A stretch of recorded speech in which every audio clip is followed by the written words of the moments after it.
Have you ever wondered what a dragon's heart dreams of when the rain is drumming against the window? We invite you to hear the whisper of stories that usually remain behind the scenes of great prophecies about afternoon tea with a faun, a day at the Beaver's dam, and a silver brooch born in a dwarf's forge. Write in the comments where you're listening from and what time it is for you.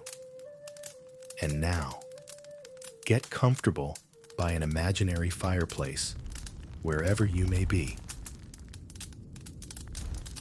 How often do we truly slow down, allowing the world to breathe around us, letting every whisper, every subtle scent, unveil a deeper meaning?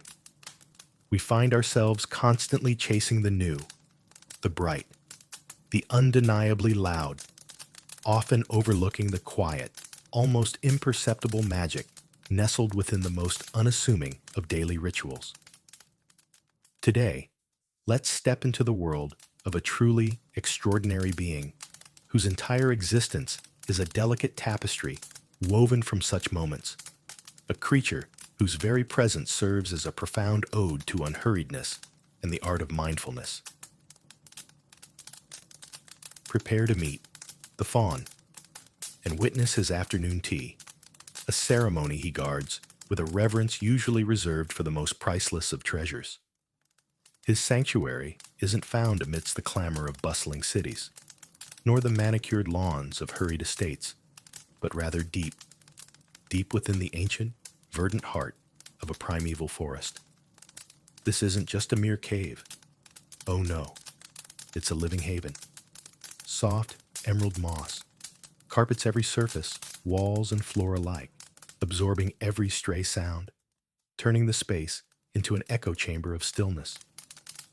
Occasionally, thin, almost ethereal shafts of sunlight manage to pierce through unseen cracks in the ceiling, dancing playfully with countless dust motes suspended in the air. But more often than not, a gentle twilight prevails, its dimness softened only by the flickering glow of the hearth fire, a beacon of warmth against the cool forest air. The very atmosphere inside is perpetually infused with a light, comforting aroma. The gentle smokiness of burning wood mingles with the damp earth, the sharp, clean scent of pine needles, and a subtle, almost indescribable sweetness, perhaps from wild forest berries left in a simple clay bowl, or ancient dried herbs hanging from branches, patiently awaiting their destiny in a future infusion. Here, silence itself transforms into a symphony, where every tiny sound, be it the delicate plink of a water droplet falling from a stalactite or the whisper-soft rustle of a bat's wings, becomes an integral, cherished note in the grand, tranquil concerto of being. The Faun, known only as the Faun, for his given name, Faust, rarely passes his lips, moves with an innate grace. His rich chestnut horns, arcing elegantly, sway with a barely perceptible motion as he inclines his head, attuned to the distant murmurs and rustles of the surrounding forest. His eyes, deep pools the color of ancient forest moss, reflect a wisdom as old as the trees themselves, radiating an unparalleled tranquility. And his hooves, cloaked in resilient, tough hide, tread so softly upon the earthen floor. They leave prints so faint they are almost indistinguishable, yet always, unmistakably, identical.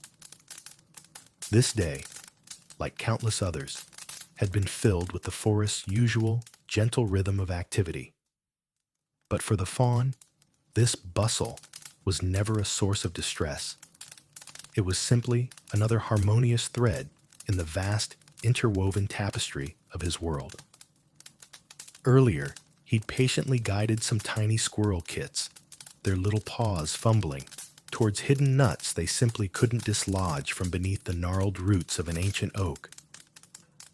Later, he gently steered a lost fawn, bleating softly, back to its anxiously waiting mother, ensuring it didn't stray once more.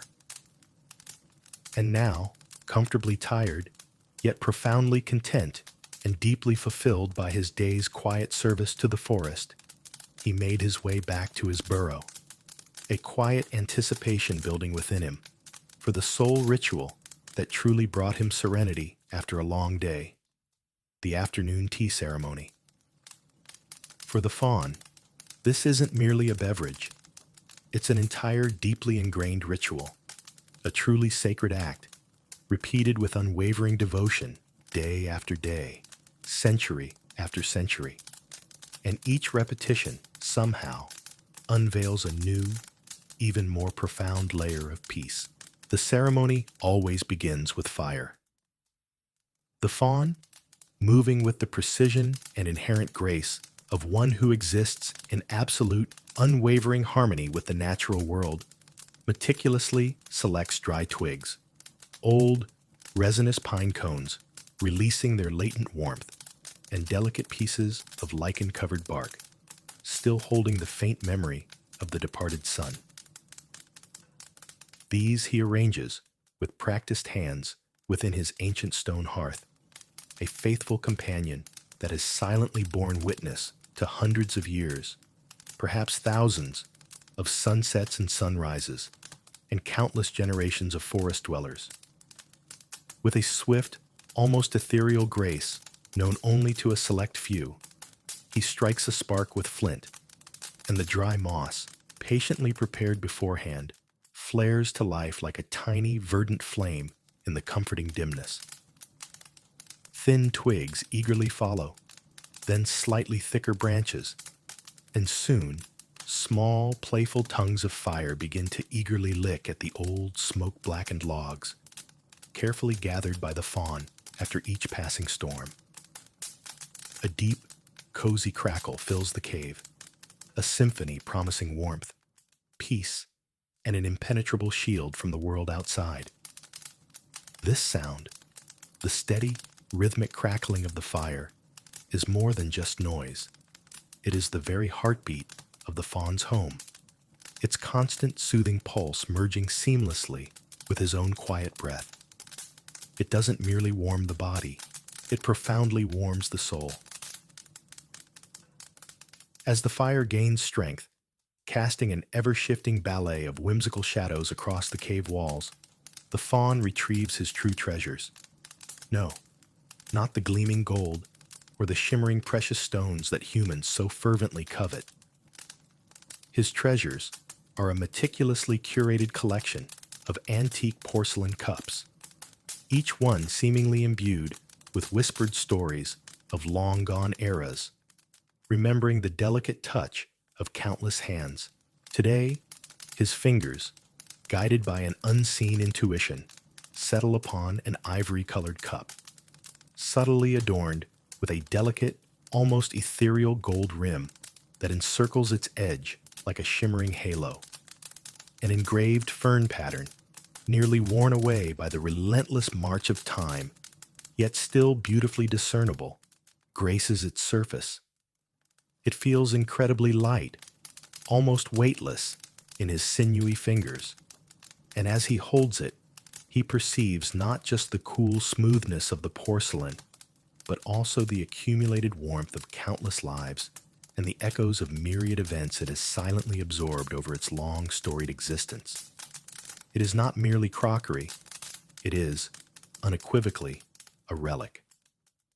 Beside these cherished cups rests a tiny teapot, also crafted from porcelain, yet much simpler, devoid of any elaborate frills or ostentatious adornments, boasting only a pleasingly rounded, humble shape. And then, the most crucial ingredient of all, the tea itself. The Faun never dabbles in fashionable, trendy blends, nor exotic varieties imported from far-off, bustling lands. His tea is a deeply personal concoction, a blend of wild herbs he has meticulously gathered himself from sun-drenched clearings, deep within the secluded forest edges, where the air remains unblemished and the earth is exceptionally fertile. Within this unique blend, you'll find the cool, refreshing bite of wild mint, the earthy fragrance of thyme, dried currant leaves lending a subtle tartness, a handful of dried linden blossoms contributing a honeyed sweet aroma, and even a few tiny, carefully selected pine needles, imparting a distinct, resinous, unmistakably forest note to the infusion. He dries each herb himself, patiently in the shade, ensuring the preservation of their maximum subtle aroma. Before brewing, he gently rubs them between his fingers, coaxing forth their most delicate nuances, which will then unfurl majestically in the hot water. Every single blade of grass, every single leaf, each is a cherished fragment of his intimate world, a vital piece of the very forest he calls home. Now, for the water itself. For the Faun, water is not a mere liquid, it is a living entity, a pulsating, vibrant force. He approaches a small stream that elegantly traces the very edge of his cave, forming a tiny, yet eternally vibrant, miniature waterfall.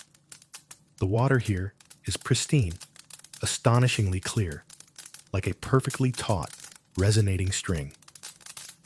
He carefully fills his small clay pitcher with it, and soon, the gentle, soothing rustle of water can be heard, pouring from the pitcher into the waiting teapot, filling it with the pristine freshness of the deepest forest. Then, the teapot is placed with utmost care, without the spill of a single precious drop, onto a sturdy tripod positioned precisely over the fire. At this moment, time itself seems to stretch, becoming wonderfully elastic, filled with a pleasant, unhurried anticipation that, in itself, constitutes a significant part of the overall pleasure. And while the water slowly, patiently yields to the heat, the Faun embarks upon what is arguably his most cherished part of the entire ritual, the preparation of the accompanying treat. For many, the very notion of afternoon tea conjures images of lavish pastries, delicate, intricately decorated cookies, or airy, feather-light muffins. But the Faun holds his own distinctive preferences, which are, it must be said, quite peculiar, yet wonderfully simple and utterly authentic. From a bundle carefully wrapped in a large, fresh burdock leaf, he withdraws the most ordinary, yet for him, profoundly sacred, sardines. Small, silvery, and shimmering with a gentle luster in the flickering firelight, these were caught by his own hands from the quiet forest lake early that very morning, when the mist still lay heavy and mysterious over the water's surface. They were then meticulously smoked over this very hearth that now so cozily warms his cave, acquiring an incomparable, deeply alluring smoky aroma. And of course, there is toast. Not some elaborate, commercially baked bread, but simply a thick slice of rye bread, toasted to perfection over the fire, baked, once again, by his own hands, from grain painstakingly grown in a small, hidden forest clearing. He toasts it lightly, patiently, on a thin branch held just above the flames, until it achieves a perfect golden hue and a satisfying crispness, ensuring it never chars, but rather develops an appetizing blush and promises a delightful crunch with every single touch. Then, with a thin, exquisitely sharp knife, its blade polished to a mirror sheen by hundreds of years of devoted use, the Faun carefully separates the delicate sardine fillets from their fine bones. With almost surgical precision and an unhurried, meticulous grace, he arranges them, piece by tender piece, onto the warm, invitingly crispy toast. Every single movement is precise, infused with a deep sense of respect for the food, for the generous gifts of the forest. He never rushes, choosing instead to savor every micro moment of this precise process, anticipating with quiet joy the upcoming culinary delight. To the already intoxicating aroma of wood smoke and freshly brewed herbal tea, there is now added the salty, profoundly appetizing scent of smoked fish, and the subtly burnt, yet all the more enticing, fragrance of the toasted bread. These are not merely smells. These are the very scents of comfort, the unmistakable sense of home, weaving together into a single, utterly unique sensory symphony. At this precise, perfect moment, the tiny teapot emits a quiet, yet utterly insistent whistle, like a diminutive forest spirit signaling its readiness. The water has reached its ideal, optimal temperature. The faun removes it from the fire, and thick, fragrant steam gently billows upwards, carrying with it the undeniable promise of warmth and profound relaxation. He carefully places the dried herbs into the teapot, and immediately, as if by some ancient magic, a rich, pungent, yet surprisingly delicate and wonderfully multifaceted aroma begins to gracefully unfurl, spreading throughout the entire cave, carrying with it all the pristine freshness and potent power of the forest. It is allowed to steep for only a brief duration, just a few precious minutes, precisely enough time for the herbs to fully, completely reveal their deepest, most guarded secrets.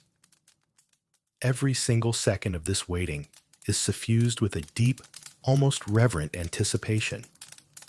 Then, with an almost religious carefulness, ensuring not to spill a single precious drop, the faun pours the luminous, amber-hued infusion into his treasured porcelain cup. The gentle clinking of porcelain against porcelain, soft and pure, sounds like a tiny, resonant bell, marking the beginning of a new, perhaps the most significant stage of this ancient ritual. Steam rises majestically above the cup, swirling in a whimsical, almost hypnotic dance, while golden reflections from the fire shimmer playfully on the drink's surface, making it appear to glow from within. And now, finally, all is impeccably ready. The faun settles himself onto a low, moss-covered stump, its cool, soft surface embracing him like a gentle hug. He settles in comfortably, allowing his back to rest against a warm, fire-heated stone. In one hand, he cradles the cup of fragrant, steaming tea. In the other, the perfectly prepared slice of toast, crowned with its smoked sardines. He takes the first, most anticipated sip. It is hot, perhaps scalding, yet so utterly enveloping, it seems to penetrate every single cell of his being, dissolving lingering fatigue and tension, bringing an instant, profound sense of relief. Then, unhurriedly, with a deeply satisfying grace, he bites into a piece of the toast. There's a light, exquisitely pleasant crunch, followed by the tender, almost melting texture of the fish, its salty, subtly smoky taste mingling perfectly with the earthy, slightly bitter aroma of the rye bread. It is a simple combination, deceptively so, yet it is so utterly perfect, so complete in its sheer simplicity and inherent harmony, that the faun involuntarily closes his eyes in a moment of pure, unadulterated pleasure. He eats slowly, deliberately, savoring each distinct bite, each warming sip, each precious moment of this truly sacred process. His movements are smooth, unhurried, each one steeped in an almost palpable mindfulness. In these fleeting moments, the bustling world outside his cave simply ceases to exist. It dissolves into the mists of irrelevance. There is no concept of time, no pressing worries, no intrusive noise. There is only the faun, his tea, his humble sardines on toast, and the calming, rhythmic crackle of the fire that seems to lull him into an even deeper state of serenity. It is a pure, unblemished moment of absolute being. After the very last crumb of toast has been savored, and the cup stands half empty, the faun gently picks up his flute. It is crafted from a hollow reed stalk, discovered by him many, many years ago by a tranquil forest pond. Its surface is incredibly smooth, polished by hundreds of years of intimate touch and devoted use, and it subtly smells of damp earth, warm sun, and something else entirely, something that can only be described as forest. He lifts it thoughtfully to his lips, and his fingers, strong yet incredibly agile, begin to dance gracefully over the delicate holes. And from the flute, music begins to flow. Not loud, not showy, not intended to capture attention, but a soft, almost imperceptible melody, like the very breath of the forest itself. It whispers of the gentle rustling of leaves stirred by a light, tender breeze, the ceaseless murmuring of a stream that never truly falls silent, the distant, mournful, yet beautiful call of a nocturnal bird, the soft, comforting patter of rain falling gently upon moss. This is music that requires no appreciative listeners. It simply exists, born organically from the faun's very soul, from his quiet memories of the day, from his profound sense of peace and unwavering gratitude for all the generous gifts of the forest. Notes drift lazily in the warm, rich air of the cave, blending seamlessly with the steady crackling of the fire, crafting a perfect, utterly unique backdrop for his deep meditation, for his cherished solitude. This melody doesn't just fill the space, it infuses it with an even deeper comfort, making it feel more intimate, more protected, and completely, utterly safe. He plays for only a short while, just a few precious minutes, but these minutes are more than enough to fill his soul to its very brim, for every fiber of his being to resonate with this ancient, deeply natural melody. He watches the dancing flames, their golden reflections shimmering and shifting on the cave walls, and a faint, yet undeniably deep smile slowly forms on his face.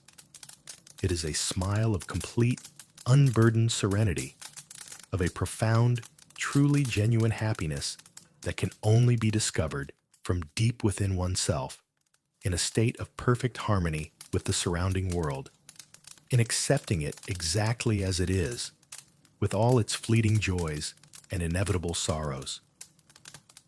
When the flute falls silent, leaving behind only a warm, lingering echo, the faun finishes his tea, savoring the very last, warmest sips. Then, with unhurried reverence, he places the cup onto a small, time-polished wooden table beside him.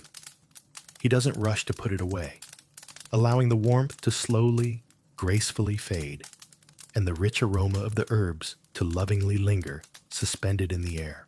In these precious moments, he simply sits, watching the mesmerizing dance of the fire, listening intently to the silence, which now seems even deeper and fuller than before the ritual began.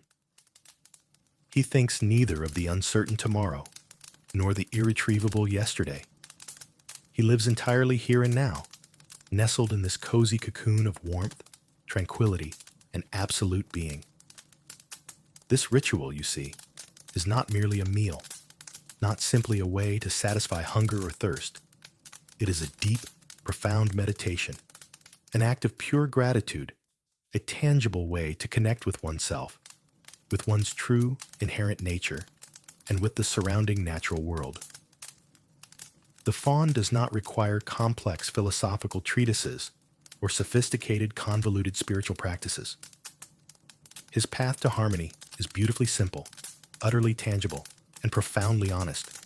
Fire, water, herbs, bread, fish, and of course, the magical, soul-stirring sound of the flute.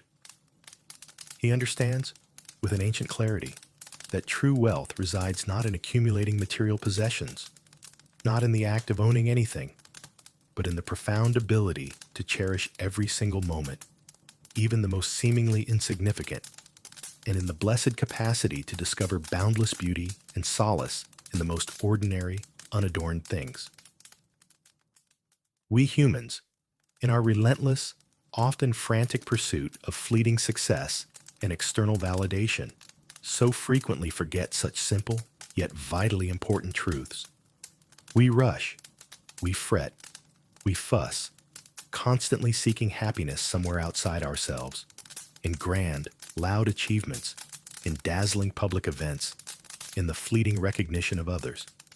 But perhaps, just perhaps, it's worth taking a moment to learn from the faun, to simply stop, to brew ourselves a cup of tea, unhurriedly, with full, unwavering mindfulness, to truly listen to the calming crackling of the fire in the fireplace, if you are fortunate enough to have one, or simply to the ambient sounds around you that usually blend into an indistinguishable, ignored background hum. To genuinely appreciate the taste of your food, its unique texture, its subtle aroma, its very origin, and to allow ourselves fully, completely, to just be here and now, entirely immersed in this singular moment, without the nagging thoughts of the past or the anxieties of the future, without any expectations whatsoever. The faun's world might seem incredibly distant and enchanting, almost unattainable for us modern humans, often bogged down in the relentless tide of technology and information overload. But his profound wisdom is, in essence, utterly universal. It speaks to the truth that for genuine happiness, for deep, abiding peace, you truly don't need much. What you need is a profound sense of comfort, an unwavering tranquility, a keen attention to the smallest, most overlooked details, the precious ability to perceive beauty in deceptive simplicity, and an overwhelming, profound sense of your own true presence in the vast, unfolding world. His afternoon tea is not just a drink. It's an unspoken invitation to deliberately slow down, to breathe deeply, profoundly, and to remember the quiet magic that lives inherently within each and every one of us, if only we take the time to listen to its gentle, almost silent call. Think about it, truly. The very next time you prepare yourself a cup of tea, or lovingly cook dinner, or simply sit by the window, watching the rain gently wash the tree leaves, or the sun's golden rays bravely breaking through the clouds, try to do it with the faun's almost sacred mindfulness. Turn off your demanding phone. Consciously forget your overwhelming to-do list, your pressing, insistent concerns. Focus entirely on the sounds, the smells, and the raw, pure sensations that fill that singular moment. Allow yourself to fully immerse, to genuinely dissolve into it. And you might just discover that the truest comfort, the deepest, most abiding peace, are not found in the chaotic external world, but rather in the profound stillness and inherent harmony of your own inner landscape, in that unique, inimitable atmosphere that you, and only you, are capable of creating within yourself. And perhaps, at that very moment, if you listen closely enough, you might even hear a distant, barely perceptible flute melody carried on the ancient winds from the depths of ages, from that very faun who sits by his cozy hearth, quietly finishing his herbal tea in perfect, unbroken harmony with himself and the entire world around him. This melody is nothing less than a whispered echo of that very peace, that very harmony that he so effortlessly finds in his simple yet infinitely profound ritual. These are not just fleeting sounds. They are a timeless message, ancient and eternal, about the incalculable value of every single precious moment. Each of us, without exception, possesses the innate capacity to create our own unique afternoon tea with the faun. It could manifest as your morning coffee, which you drink slowly, deliberately, examining the intricate patterns on the cup and feeling the comforting warmth of the mug in your hands. Or perhaps an evening stroll through familiar streets, where you consciously slow your pace and begin to notice tiny details that previously escaped your hurried attention, thereby discovering entirely new facets of a seemingly familiar world. Or it might be reading a beloved book by the comforting glow of a fireplace, where each word penetrates deep into your very soul, instead of just skimming the surface of your consciousness, granting a true, profound understanding. Or just a few minutes of quiet, unburdened existence with a hot drink, where you actively do nothing but simply be, allowing your thoughts to flow freely and unhindered. The main thing, the crucial element, is the profound mindfulness with which we approach these sacred moments, giving them our full, undivided attention. The main thing is to allow ourselves to simply be, rather than constantly striving to do something, to achieve something. The main thing is to truly hear those very quiet, often overlooked sounds that fill our lives with genuine meaning. Those sounds that typically get lost amidst the incessant noise and ceaseless hustle of everyday existence. The delicate clinking of porcelain, the comforting crackling of fire, the gentle, almost secretive whisper of the wind outside the window, the calming, rhythmic patter of rain tapping softly on the roof, the nuanced taste of your favorite food, its utterly unique aroma, and of course, the quiet yet infinitely powerful music of your own soul, perfectly tuned to a wave of profound peace and inherent harmony. Allow yourself this ritual of comfort. Allow yourself this profound luxury to be fully, completely, and utterly in the moment. If this tranquil journey into the Faun's captivating world resonated with something deep within you, please consider giving this video a like, subscribing for more stories that stir the soul, and do share your own simple, mindful rituals in the comments below. We truly can't wait to hear about them. Did you know that beavers aren't just rodents, but true wilderness engineers, capable of fundamentally changing the landscape, transforming dry creeks into vibrant, life-filled pools, and rushing rivers into calm, tranquil waterways? Their dams aren't just piles of sticks and mud. They are complex, dynamic ecosystems, true man-made oases, homes for countless creatures, including the beavers themselves. Today, we offer you a unique chance to peek into such a day in the life of a talking beaver named Benny, who, with incredible dedication and diligence, meticulously cares for his aquatic domain. Prepare for a full immersion into a world of tranquility, methodical yet captivating work, and incredibly cozy evenings filled with the scent of home. Morning for Benny didn't begin with a shrill alarm clock, but with a subtle yet so familiar sensation of the soft, rhythmic movement of water beyond the thick, sturdy walls of his cozy lodge. Even before the first, timid rays of the morning sun could penetrate the dense branches, ancient earth, and clay masonry that formed the foundation of his dwelling, Benny was already on his paws, fully awake from a deep, restorative sleep. The air inside the lodge was surprisingly cool, yet not cold at all, imbued with the delicate, yet so familiar scent of damp, freshly cut wood, mingled with the earthy pungency of silt. It wasn't just a smell. It was the aroma of home, secure, strong, breathing with life. He stretched his mighty body, loosening muscles stiff from the long night, preparing for a new day full of important tasks. His fluffy, yet incredibly powerful tail gently tapped the earthen floor, emitting a barely audible, dull, soothing sound that was part of his morning ritual. First things first, of course, was inspection.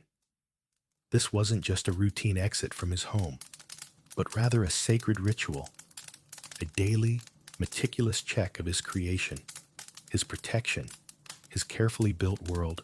Benny dove into a carefully concealed underwater tunnel that led directly from his central living chamber in the lodge straight into the cool, crystal-clear water beyond the dam. He always savored this special moment, the absolute silence of the underwater world, only occasionally disturbed by the gentle swaying of long, graceful water plants and the deep, enveloping sensation of coolness gently embracing his furry body.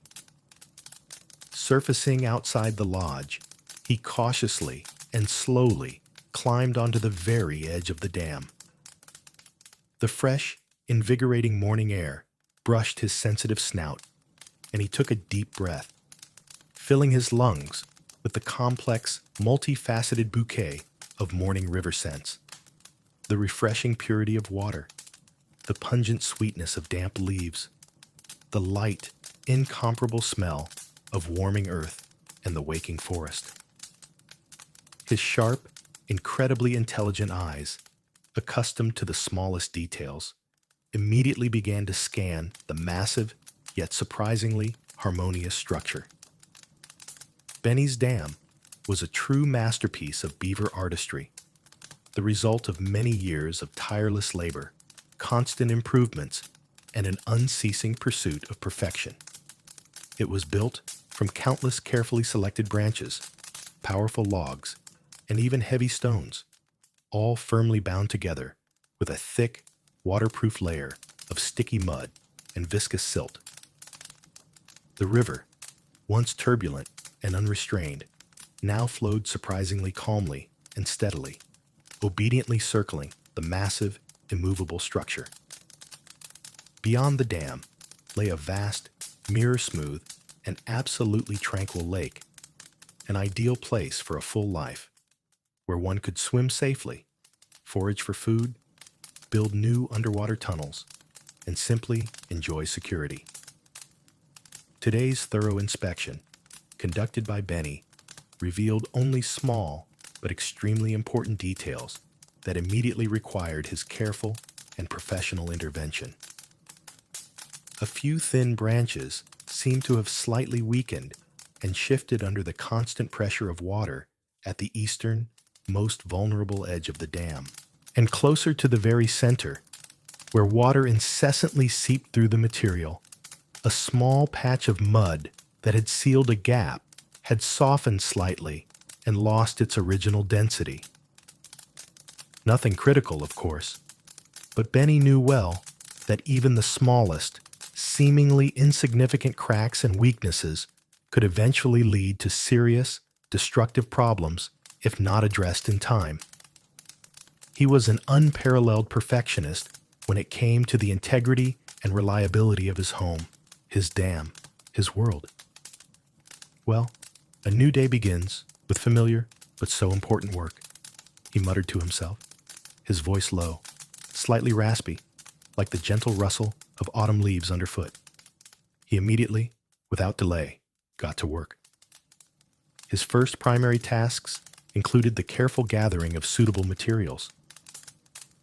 Benny headed to the nearest section of the forest, abundant with young trees and shrubs, which he knew like the back of his paw.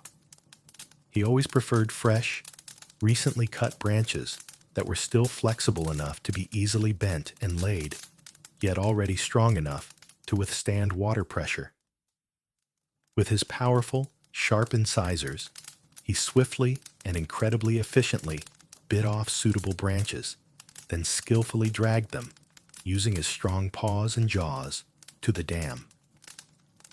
The sound of his teeth working on the wood was clear, rhythmic, and incredibly loud, a unique morning symphony of the forest that echoed far and wide. A beaver's work is not only a display of immense physical strength and endurance, but also an exhibition of astonishing precision, and an intuitive understanding of nature's laws. Benny knew exactly which branch to place where, at what perfect angle, so that it would most effectively resist the relentless river current and prevent water from finding a loophole. He worked methodically, without the slightest hurry. Every movement was honed to perfection by years of experience. Each branch was meticulously examined, turned over from all sides, and then placed in its strictly designated spot. He used his powerful front paws to firmly press the branch down, and his hind paws to brace himself and give it the necessary, optimal position. This was work that required not only colossal physical strength and endurance, but also a deep, intuitive understanding of hydrodynamics, although Benny himself, of course, did not think of it in such complex scientific terms. He simply did what his countless ancestors had done for thousands of years: built, reinforced, maintained, provided. After he had gathered and laid, to his satisfaction, enough branches, it was time for the mud. The mud was, so to speak, the mortar, the cement for the Beaver Dam. It bound all the individual elements together, transforming them into a monolithic structure, making it absolutely waterproof and incredibly strong. Benny descended to the muddy riverbank, where the soil was especially soft, pliable, and saturated with moisture. He used his powerful paws to scoop up clumps of viscous, sticky mud, then pushing them with his head and chest, rolled them towards the dam like a small excavator. The mud was cool, slippery, and a bit heavy to the touch, but Benny was used to this sensation. He applied it layer by layer, carefully, methodically sealing all the tiny gaps and voids between the branches, transforming them into a single entity. He even used his wide, flat tail to smooth and compact the surface, making it as dense, smooth, and waterproof as possible, like a professional builder. The sun rose higher and higher above the horizon, illuminating the lake's surface with a golden, warm light. Work was in full swing. Benny was completely absorbed in his task. When Benny worked, he fully, completely immersed himself in the process. All his thoughts, all his attention were focused solely on one task: finding the right branch, applying the correct, optimal amount of mud, ensuring that every element was perfectly integrated into the overall structure. He didn't notice the birds flying past him, nor the gentle rustle of the wind in the tall trees, nor even the distant sounds of forest dwellers. Only the dam, only the work, only the tireless pursuit of perfection and reliability. This was his meditation, his purpose, his life. The hours flew by unnoticed, like moments. Finally, closer to midday, when the sun reached its zenith, Benny moved away from the dam to assess his work from a distance, from a more objective perspective. He swam to the very middle of the lake and slowly glided along the entire length of the dam, carefully examining it from all sides. His head was held high, his eyes meticulously scrutinizing every section, every branch, every clump of mud. The branches were tightly laid, the mud was sealed, and where weak, vulnerable spots had been visible that morning, now stood a monolithic, strong, unyielding wall, capable of withstanding any assault from the water. He nodded his large head slightly, pleased with the result of his diligent labor. This time, everything was absolutely perfect, just as he had envisioned. The feeling of a job well done always brought Benny deep, incomparable satisfaction. This wasn't just constructing a structure, it was creating conditions for life, his own and that of countless other creatures. His now artificial lake was always teeming with fish and various insects. Flocks of ducks and graceful herons found refuge here, coming to hunt and rest. The dam was not only his secure home, but also the living, beating heart of this small but very important ecosystem. He felt his immense responsibility to this world he had created, and he fulfilled it with honor and dignity every day, without tiring. After such diligent and exhausting work, of course, he needed to refuel, to restore his strength. Benny dove underwater, immersing himself in his favorite aquatic world. His lake was always full of juicy rhizomes of aquatic plants, tender stems, and of course, young sweet bark, which he adored. He preferred to eat underwater, where it was safest, calmest, and most secluded. The underwater world was his personal sanctuary, a place where he could completely relax, forget his worries, and recharge his vital energy.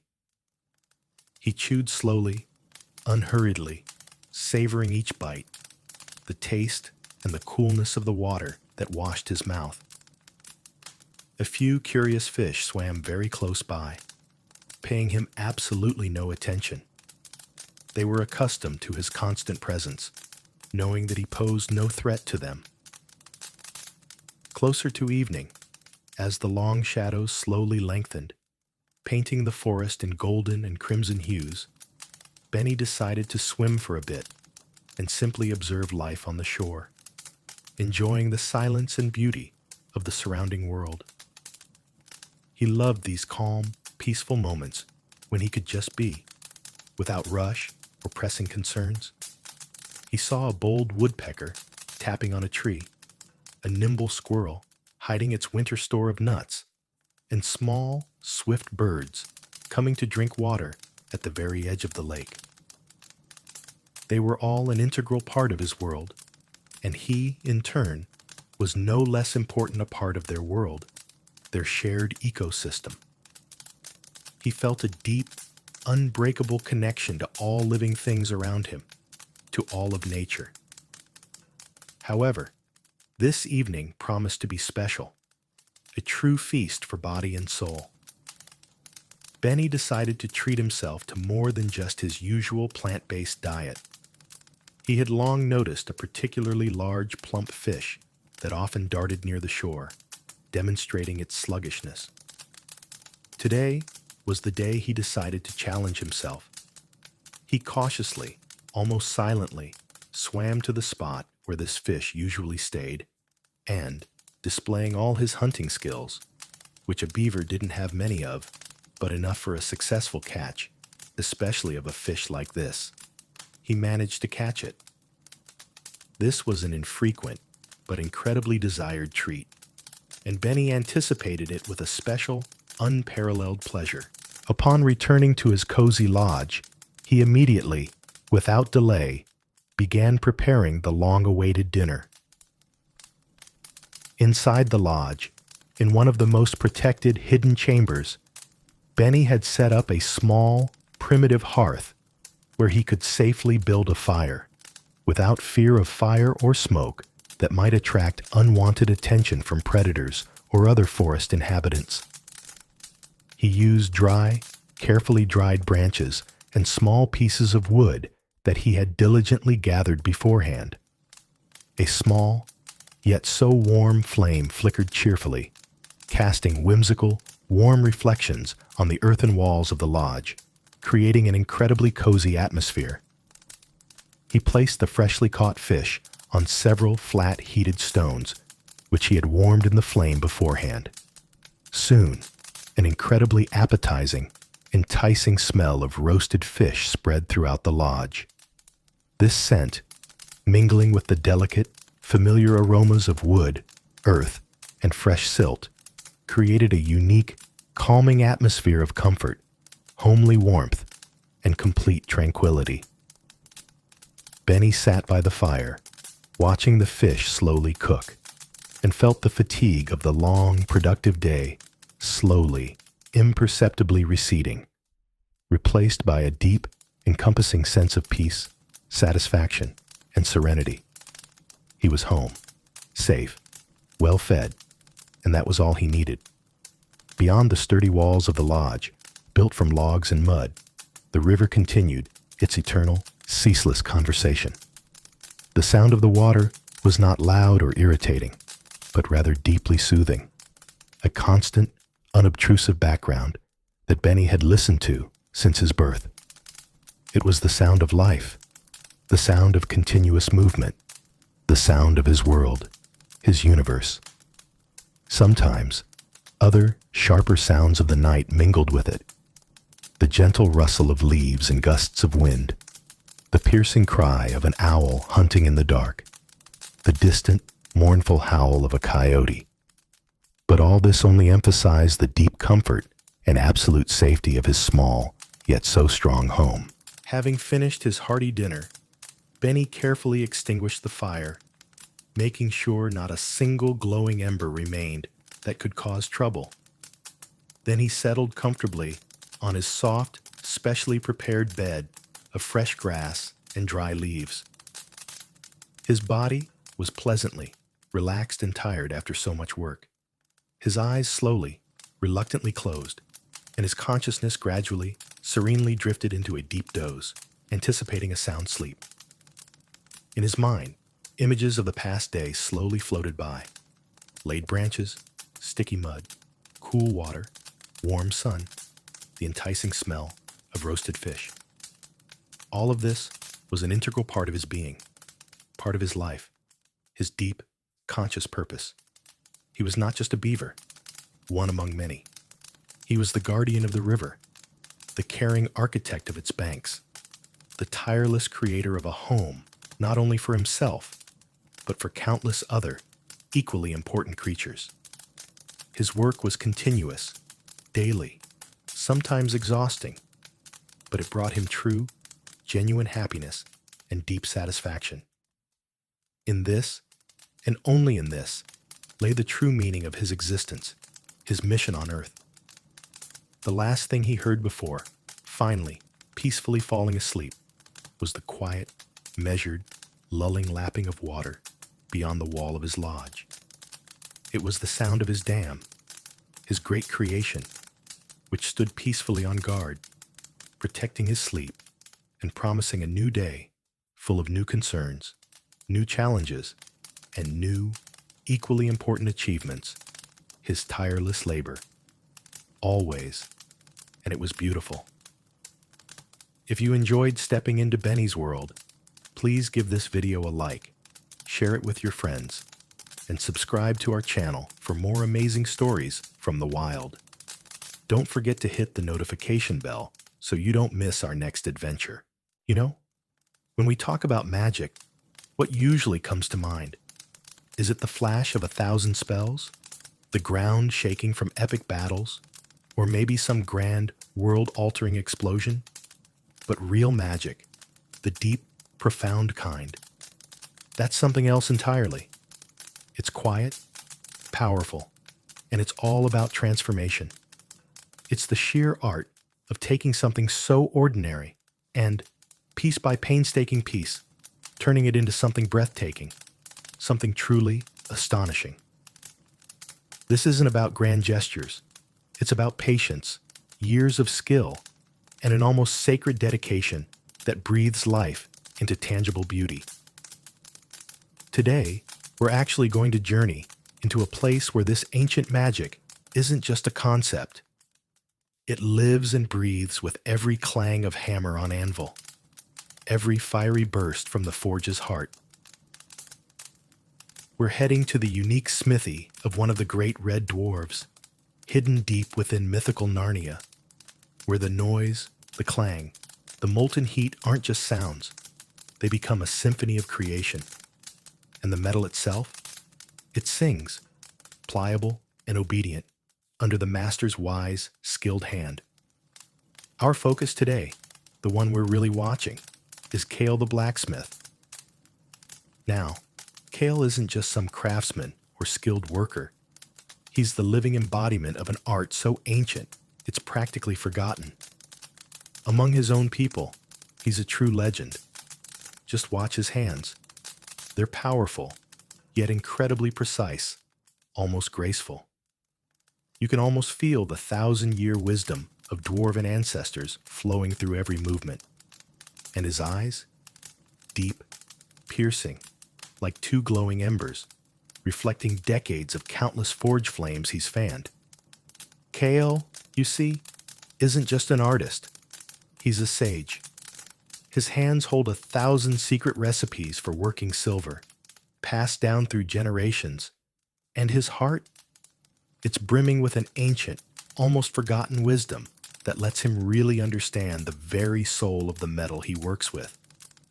He's never rushed, meticulous in every single action. Each day for him is a profound meditation on creation. And honestly, every breath he takes feels like an homage to the noble metal in his grasp, as if they're speaking without words. He might look like he's carved from stone, unshakable, but inside him, the same flame burns as fiercely as the one in his forge. So, imagine this with me for a moment. You're standing right at the threshold, and beyond it, a whole world just unfolds. The air inside doesn't just feel warm. It carries a whole spectrum of smells. There's that tangy aroma of coal, a subtle, almost metallic tang, and then something truly ancient, real, almost primal. The air itself feels thick, heavy with fine coal dust and that rich scent of red-hot iron. In the smithy's dim light, through clouds of steam curling up from the quench troughs, you can see bright orange reflections of fire dancing. They shimmer on those massive, centuries-old, soot-stained walls like living tongues of flame.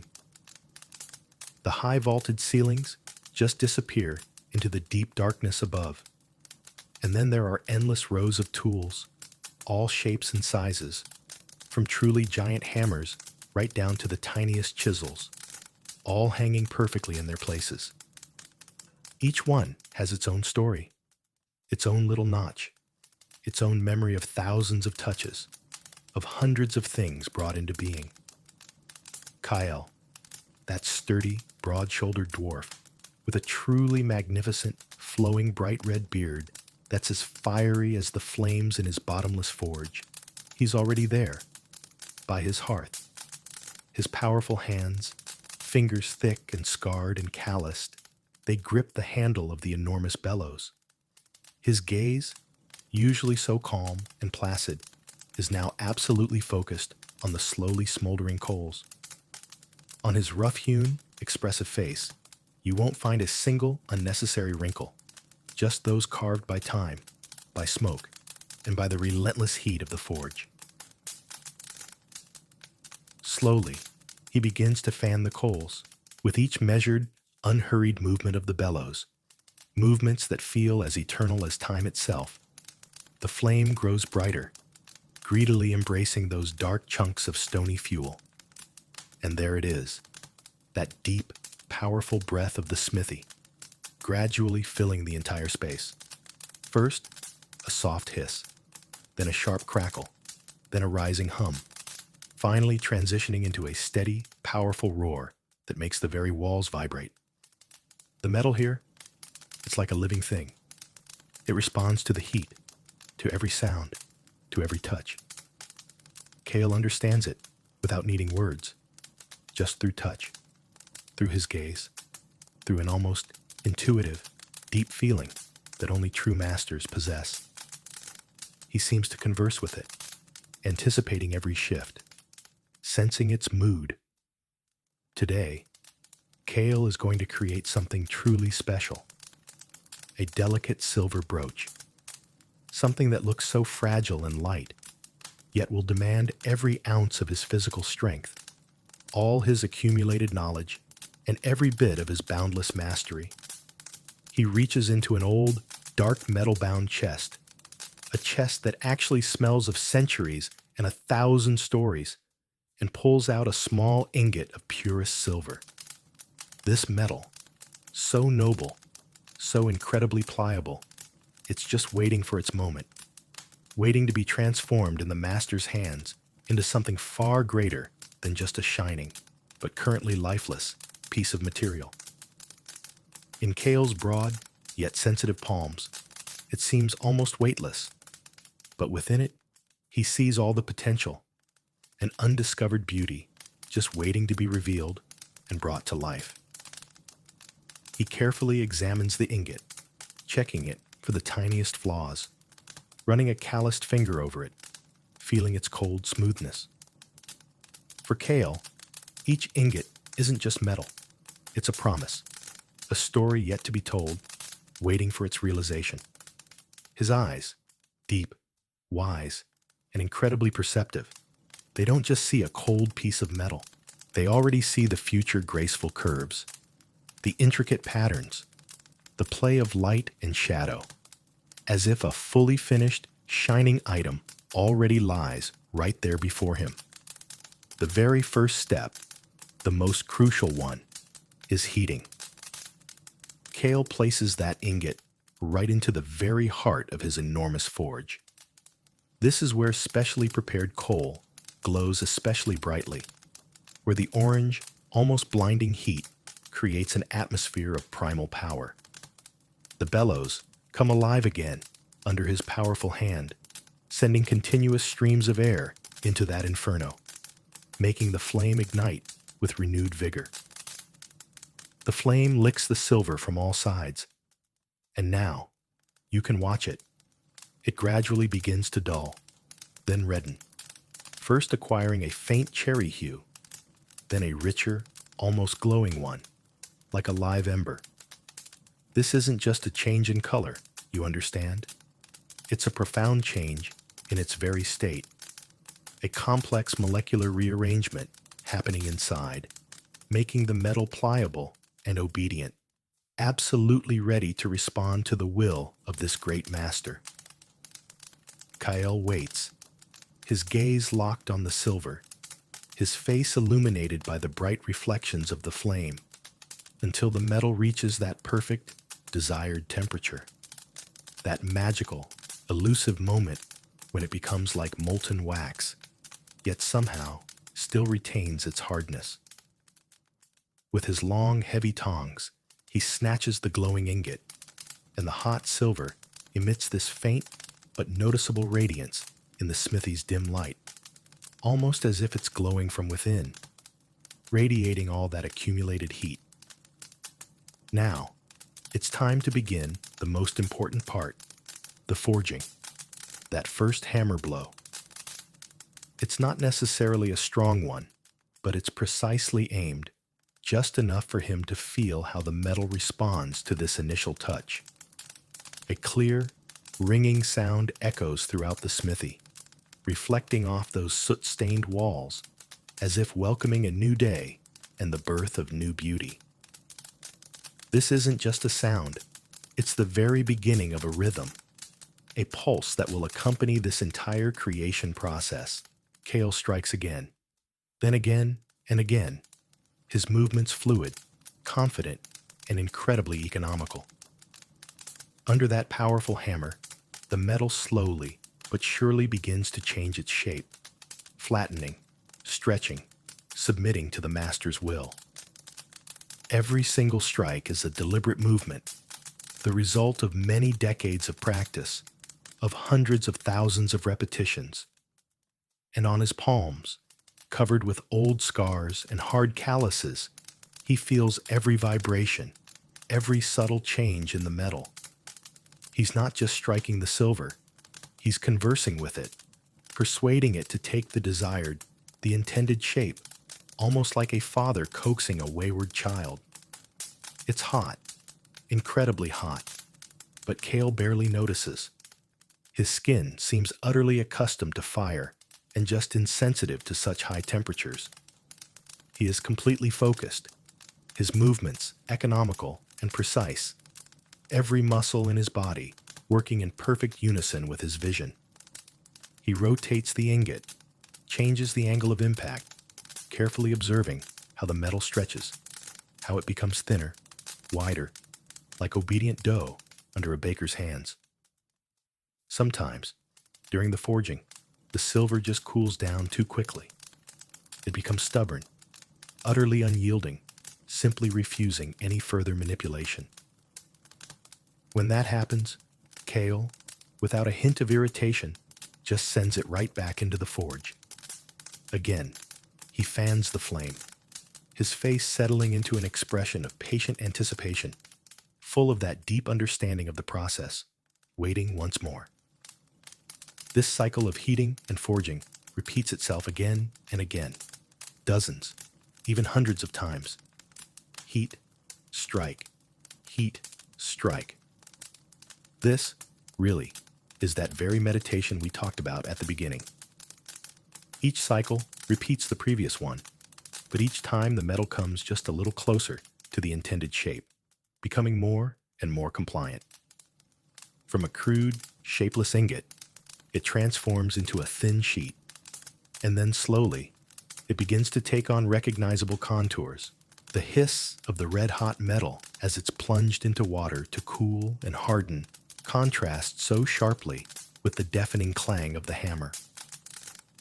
This sound, it's almost like the metal's sigh after hard work, its readiness for the next, even more delicate stage. In these moments, Kale almost smiles, seeing the progress, feeling himself inching closer to his goal.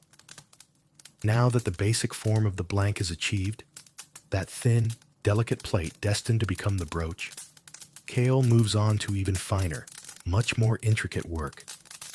He picks out a lighter, yet perfectly balanced hammer, designed specifically for small details, and transfers his work to a smaller anvil, positioned right at the edge of his large, sturdy workbench.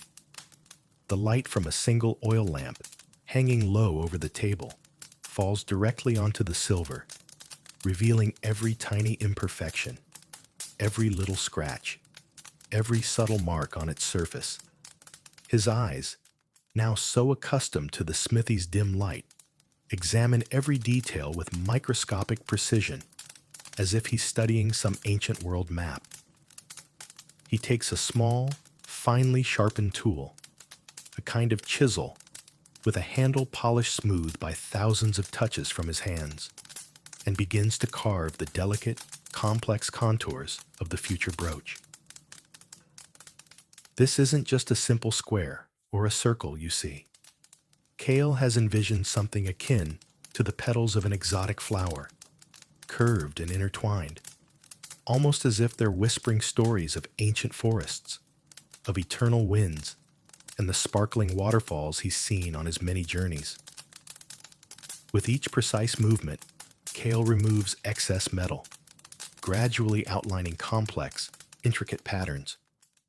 The scrape of metal under the tool, quiet yet persistent, accompanies this process, transforming into a kind of gentle melody. He doesn't rush. Not a single movement betrays haste.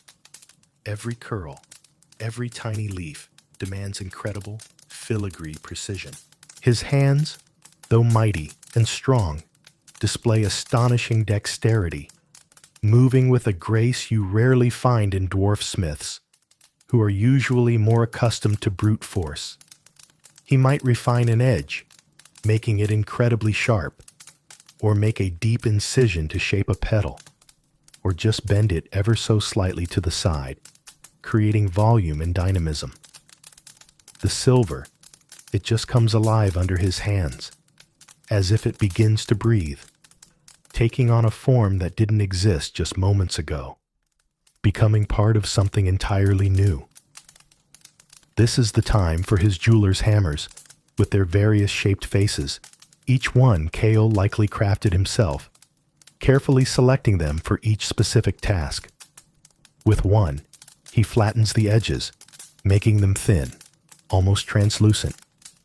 With another, he creates the tiniest grains on the surface, giving the brooch a special, unique texture.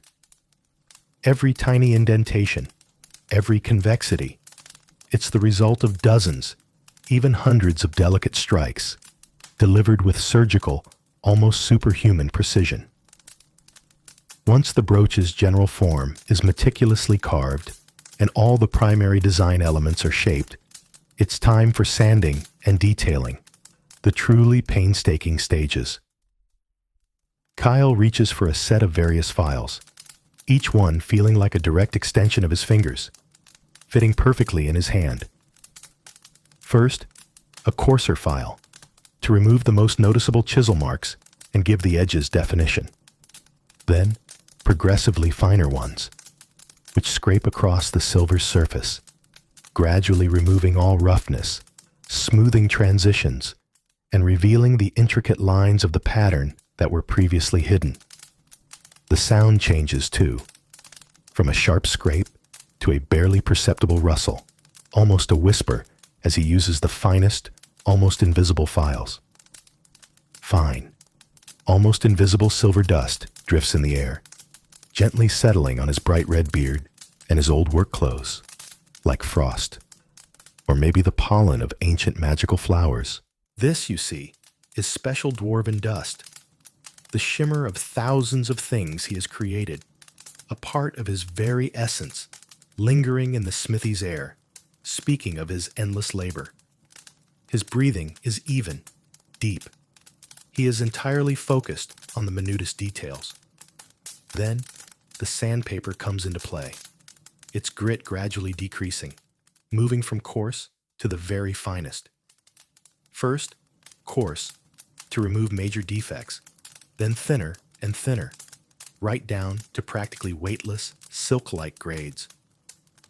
Kale meticulously works every millimeter of the surface, over and over, again and again, until the silver begins to dull, yet confidently shine, already anticipating its true brilliance. This is an incredibly long, often exhausting process, requiring immense patience and boundless attention.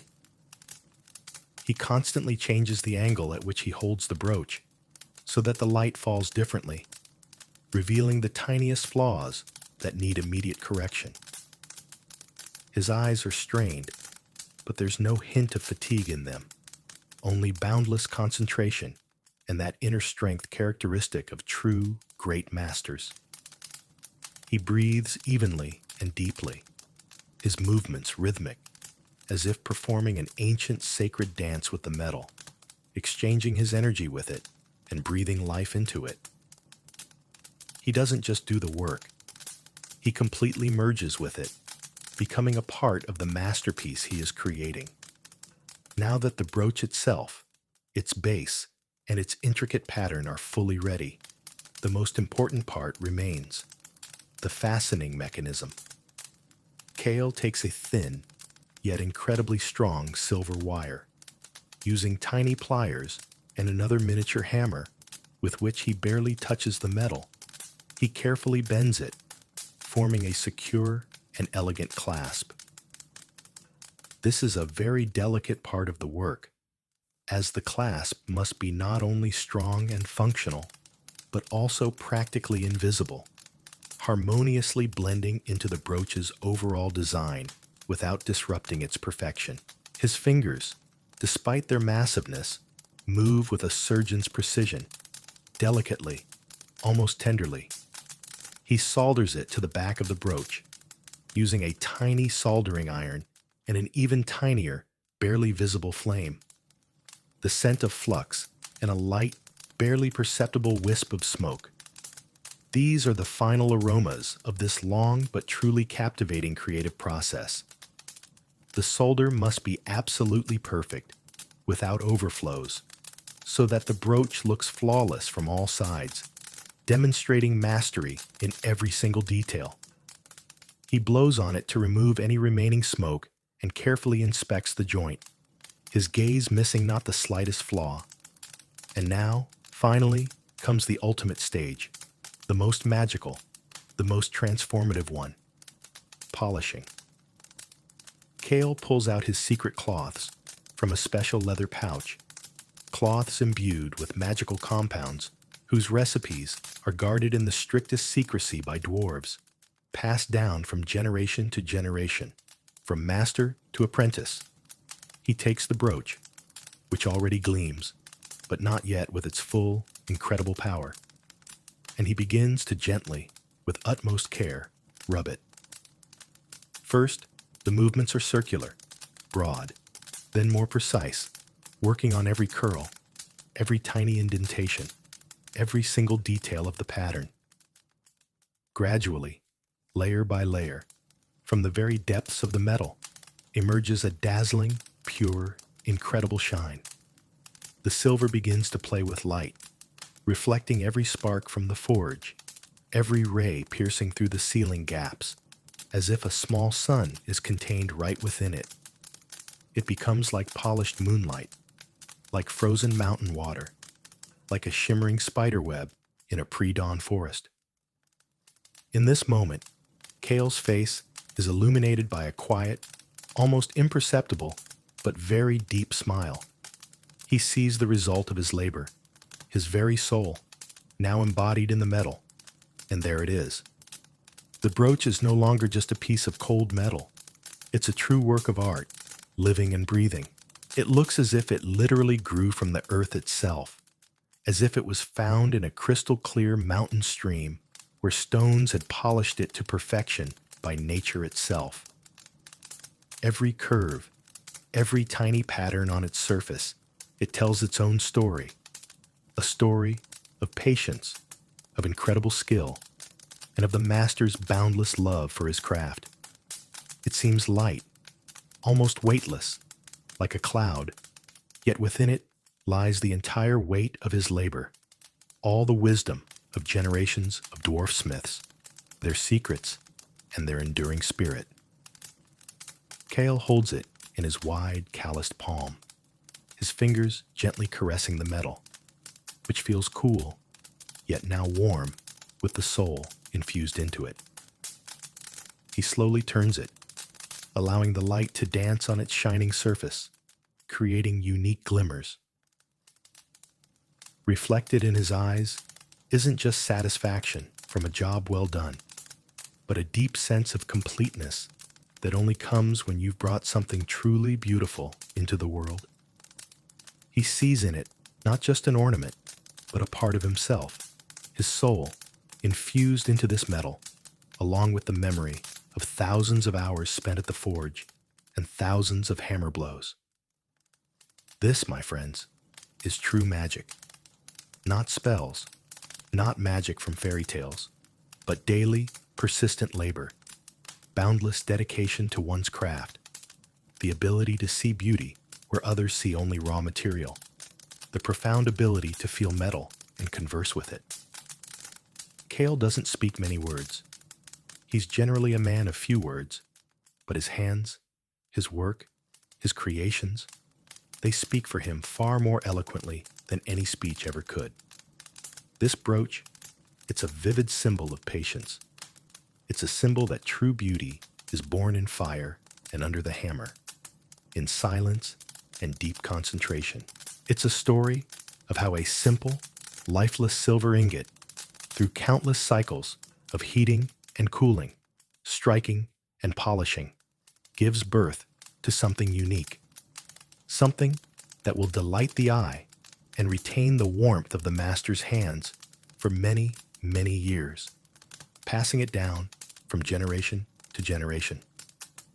It's a story that creation isn't always a quick process. It's not a flash or an instant appearance. Often, it's a long journey, full of repetitions, small but confident steps, and boundless patience. And in this journey, in every hammer blow, in every hiss of steam, in every glint of polished silver, lies the true, deep, almost forgotten magic, the magic of creation itself.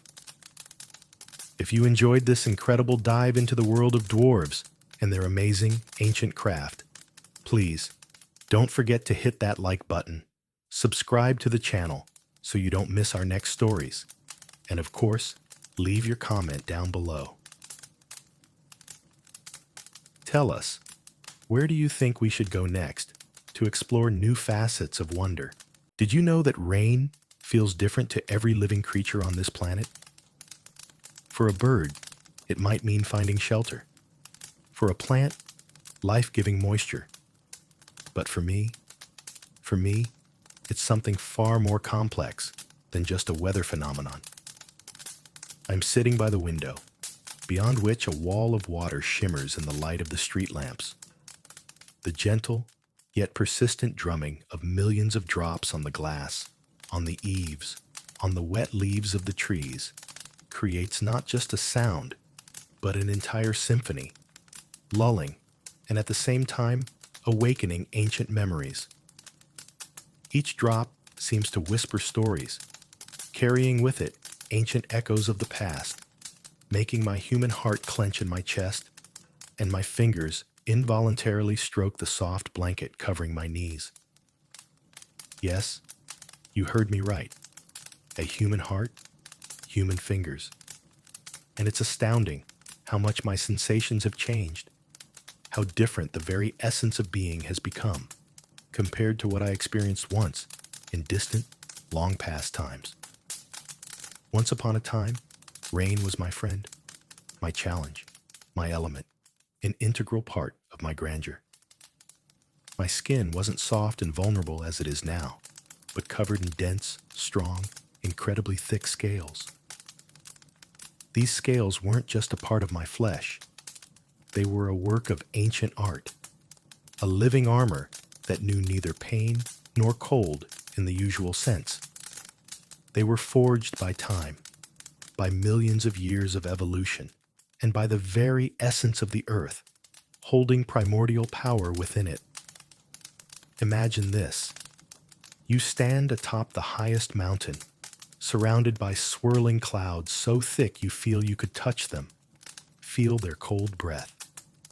The sky rips open with thunder, its deafening roar rolling across all the valleys, echoing resoundingly in the deep mountain gorges. Lightning tears through the darkness, momentarily illuminating the entire world around you, snatching the outlines of distant peaks from the gloom. And then it comes, the first powerful downpour, a true deluge from the heavens. It crashes down on you, not like a cold shower, but like 1,000 tiny yet mighty hammers, beating a rhythm upon your armor, creating a grand, all-encompassing sound. You feel not a penetrating cold, not discomfort, but a powerful vibration, a pulsating energy, an undeniable ancient force of nature that pounds against your hide, yet causes not the slightest harm. On the contrary, it was like a deep, pervasive massage that penetrated the very depths of my being, filling me with primitive, untamed energy, preparing me for new endeavors. It was a sensation of unity with the world, an understanding that you yourself were part of this grand, majestic symphony of the elements, its conductor and its instrument simultaneously. My scales weren't just protection. They were a part of me, a living armor that breathed with me, reflecting the light of the sun and moon, absorbing the might of the storm. Rain was my great purifier, my ritual of renewal. It washed away the dust of roads and the ash of long extinct volcanoes, cleansed the blood of vanquished enemies, and the tears of ancient sorrows, of which there were many over my long millennia of existence. It gave them an incredible, almost magical sheen, making each scale a mirror reflecting the gray, rainy sky, or the dazzling flashes of lightning, creating a blinding spectacle. It was a feeling of absolute purity, of complete renewal, as if the world itself was washing you, preparing you for new flights, new battles, new millennia of life. I could stand in the midst of a hurricane, spreading my wings, wide and powerful, like the sails of a gigantic ship, allowing the wind to tear at my membranes and the rain to lash my snout, feeling utterly invincible, merged with the power of the elements. It was freedom, wild, untamed freedom, knowing no bounds or limitations, unconstrained by anything but the whims of my own mind, soaring ever forward, sometimes, during the fiercest storms, when the sky seemed like a single roaring entity shaking everything around, I would soar high above the clouds, where the air was thin and cold, and lightning danced beneath me like demonic dancers in a silent abyss, their light the only thing piercing the utter darkness. Then I would dive back into the heart of the storm, relishing every gust of wind, every impact of drops on my armor, every peal of thunder that echoed in my chest. It was a dance with the elements, a display of my strength, my dominion over the world, over its unpredictability and its fury, over its chaos. No human roof, no wall could offer such shelter, because in that life, I needed no shelter. I myself was a fortress, a living embodiment of power that could withstand any storm, any challenge, any foe. My claws, sharp as the blades of the most ancient swords, could cleave a thundercloud in two, and my breath, white hot, could evaporate entire lakes, leaving behind only steam and scorched rocks, testament to my power. I was a predator at the top of the food chain, a ruler of skies and mountains, and rain was merely a part of my boundless kingdom, one of its facets. But now, looking at this world through clear glass, feeling the softness of the blanket and the warmth of a cup of tea, I realize how much I've changed, how different I've become. This room, with its soft, diffused light and warm, almost tangible comfort, has become my new refuge, my new home, my haven. The rain outside the window no longer thunders against my scales. It taps on the glass, creating a melodic, almost lullaby-like rhythm that soothes and calms. It's not a challenge, not a call to battle, not a symbol of my untamed might, but an invitation to peace, to contemplation, to inner serenity that I never sought before. My current sensations are immeasurably softer, more delicate than those I experienced as a dragon. Drops that were once utterly indifferent to my thick hide could now pierce my human skin with cold, make me shiver with chills if I were to go out without protection. And this isn't bad. Not at all. On the contrary, it's amazing. A new discovery that brings new sensations every day. I feel every gust of wind that makes the window frame tremble, as if it were a living creature recoiling from the touch of the outside world.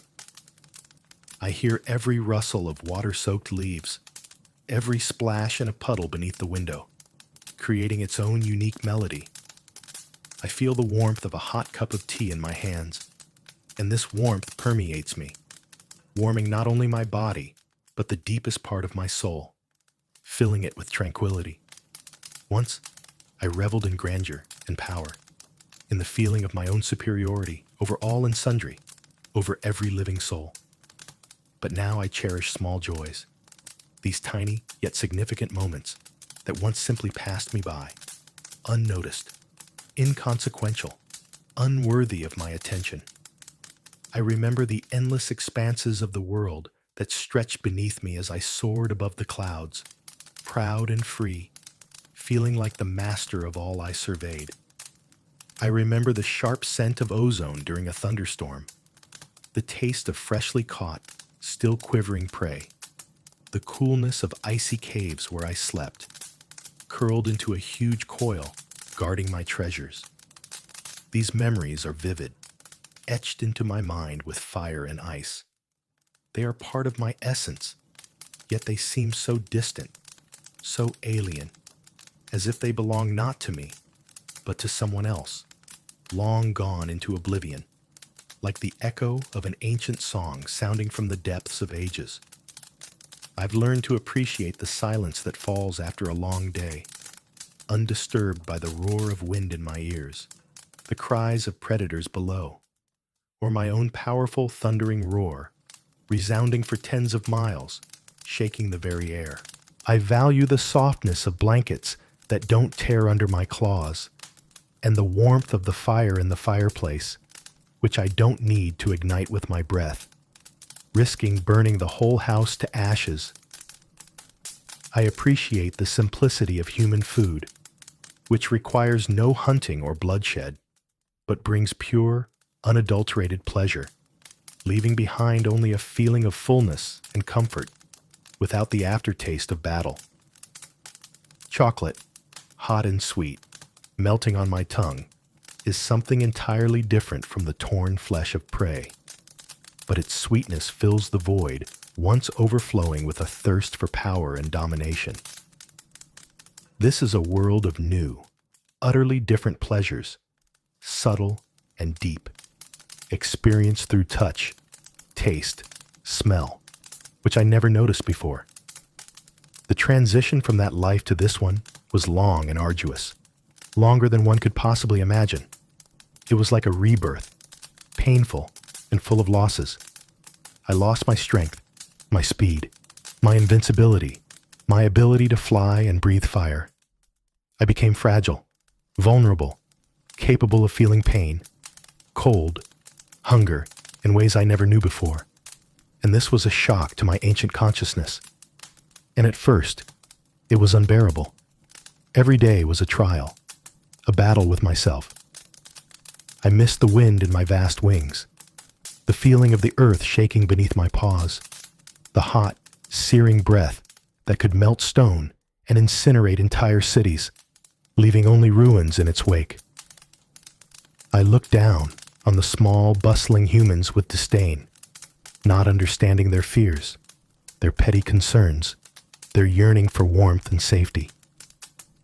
For me, a dragon, safety was something you created yourself, wrested from the world with your strength and power, not something you sought within four walls. But over time, slowly, with great effort, through many mistakes and trials that reshaped me, I began to see the world through their eyes. I learned to feel cold, not as a slight discomfort, but as a bone-chilling scourge, forcing me to seek shelter and appreciate it.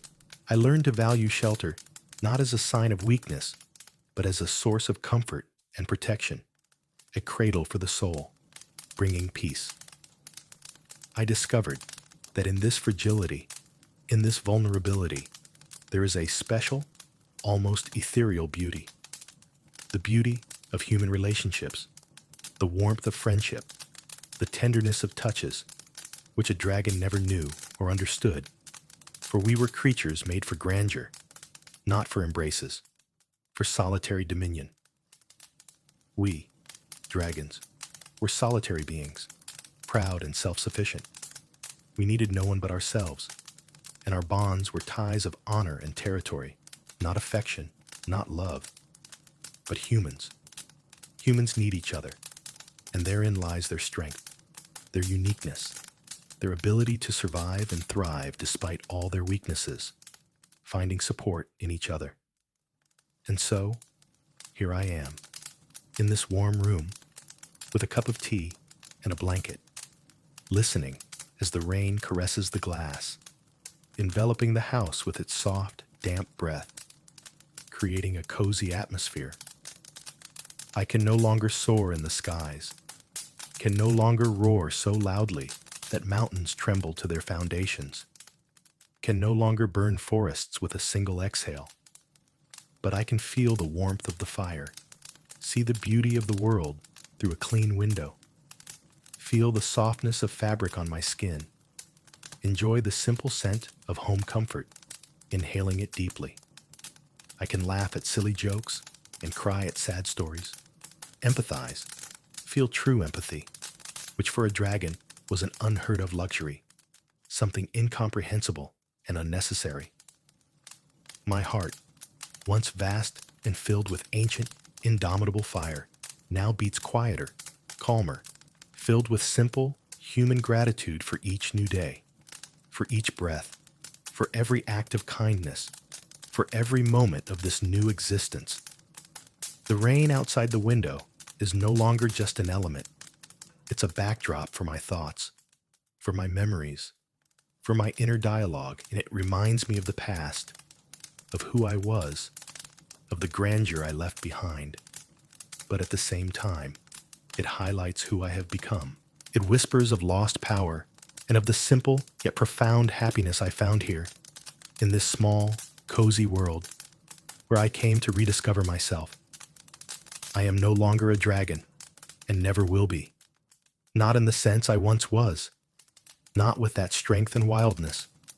My skin has become soft and vulnerable. My claws, ordinary nails, my mighty wings, merely a distant, almost forgotten memory, etched deep within my soul. But in this metamorphosis, in this great transformation, I have gained something incomparably more valuable than any power or immortality. I have found true meaning.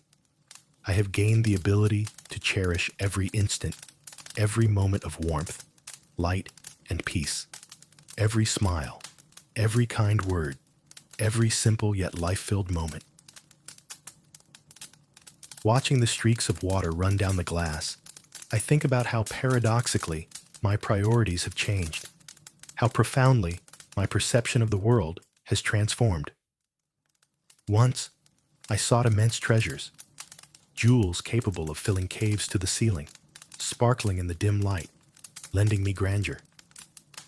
Now, my greatest treasure is a quiet evening alone, the ability to simply be, without struggle, without fear, without the need to prove my might to the world, to every living soul. It's the blanket that doesn't burn from my temperature, the tea that doesn't solidify in my paws, and the sound of rain that doesn't instinctively make me want to fly into the storm and measure strength with it, but on the contrary, invites peace. This is not nostalgia for the past. No, by no means. It is rather a humble acceptance of the present, a deep understanding of my path, my destiny. I don't regret being a dragon. It was an incredible, glorious journey, filled with grandeur and dangers, but also with incredible loneliness, which I now understand as an absence of true connections. But I don't long to return either. This new life, with its limitations and vulnerabilities, has opened up entirely different facets of being for me, ones I never even suspected existed when I was a ruler of the skies. It has taught me to feel, not just to perceive, but to feel the world around me. Its every tiny detail, every nuance of emotion, every thread connecting me to others.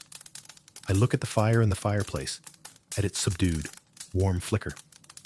Once, I myself was fire, its embodiment, its living heart, its raging power. Now, I simply enjoy its warmth, its dance, its soothing crackle. This warmth doesn't scorch. It warms. It doesn't dominate. It comforts. And it's so right, so natural, so human, so sincere. The rain intensifies. The drops begin to strike harder, creating a deeper, yet still soothing rhythm, like the whisper of ancient stories forgotten through the ages. I close my eyes, allowing the sounds of the rain and fire to surround me, to lull me, to immerse me in a state of complete peace. And in this moment, in this silence and tranquility, I understand that true strength is not in conquering the world, in rising above it, but in finding peace within oneself, accepting it, and cherishing it. And this world, my inner world, now filled with simple human warmth, cherishes every tap of the rain, every ray of sun after it, every soft fabric, every delicious sip of tea. This is my new, most precious treasure, a gift I received by becoming human, and I wouldn't trade it for anything in the world, for it is priceless. If you found this journey of transformation as fascinating as I do, please give this video a like, share your thoughts in the comments below, and don't forget to subscribe for more stories that explore the hidden depths of existence.